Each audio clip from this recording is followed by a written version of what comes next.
Mall खातिर जोरदार ताली बजा के आप लोग आशीर्वाद दो। मॉल खुलल बा, अब बक्सर शहर में गइले के जरूरत देखो तनी मोय ब्रांडेड सामान बेचे मिली तो प्रेम से मेरे जनी मैया की तुम्हारे जन माई के आशीर्वाद मिलो। आज ये डुमराव में खुलल बा, बरापुर का नामे पूर्ण बोल नहीं बा, 3 गो हो गए। माता रानी करस की चौथा ना 3 गो के आगे एगो 0 लाख जो पूरा जिला में, पूरा शहर में, पूरा बिहार में। और आप लोग के बीच कल्लू भैया के छोट भतीजा जो उपस्थित हो चुकल बड़े आर्यन बाबू ओकरो के मंच पर हम आप देते जा एक बार जोरदार ताली बबुआ खातिर बजा दे आर्यन बाबू।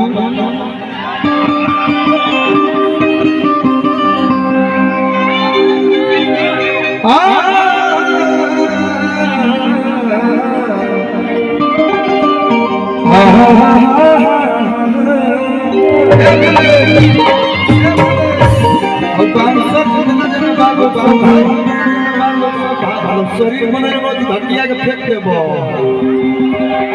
सब लोग के प्यार से हटाई लोग। बुलेट भाई हमें बहुत कोऑपरेट सुना प्यार से बोलिए। बक्सर जिला हटमराव हजान दे दिया से लइका सब भाई एगो डुमरेजनी माई के दरबार में हमने कायल बन जो कर पावन धरती पे आइल बनी जब एक लाइन देवी मैया के भजन और इतना शुभ दिन बा। एक बाद एगो दुगो होली आगे बना भैया कि मानो मरदा के गोली इंटर से डुमरेजनी मैया की माई हो। जैसे हमरा भैया लोग को तकले बड़ी नंदनी मॉल के 3 गो हो गए ब्रांच, कम से कम 30 गो तो चाहता। एगो 0 लागे ताकि हमके साल भर में 30 दिन घूमत रही जा। कभी लकी ड्रा हो के, कभी उद्घाटन हो के, रउआ लोग के बीच में आके बड़ा अच्छा लगेला। कि अलचियतने बाटे हमरो भाग जगाई हो, अलचियतने बाटे हमरो भाग जगाई अरे फूलवे बनाई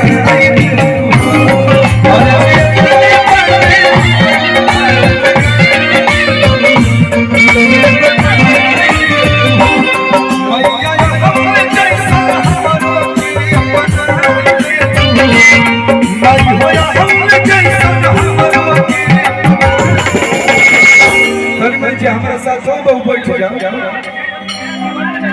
तनी मनी नैना मिले के चाहिए, नजर से नजर मिले के चाहिए। हाँ ठीक लगा था कि माई होया हमने जैसन हमारो अब फूलवे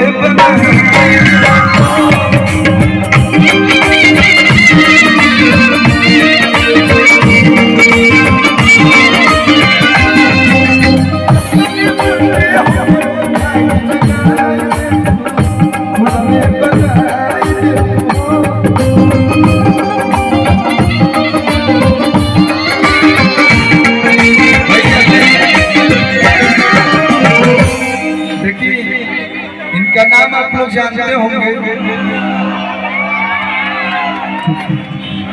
अरे पैर मत छूइए।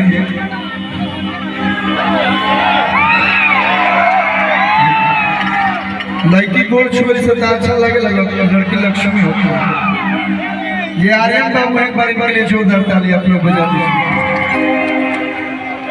जौना उम्र में हम गाना गावे स्टार्ट कैले रही वही उम्र में भी हो स्टार्ट कैले बड़े और आप लोग के ढेर सारा प्यार भी मिल रहा बा।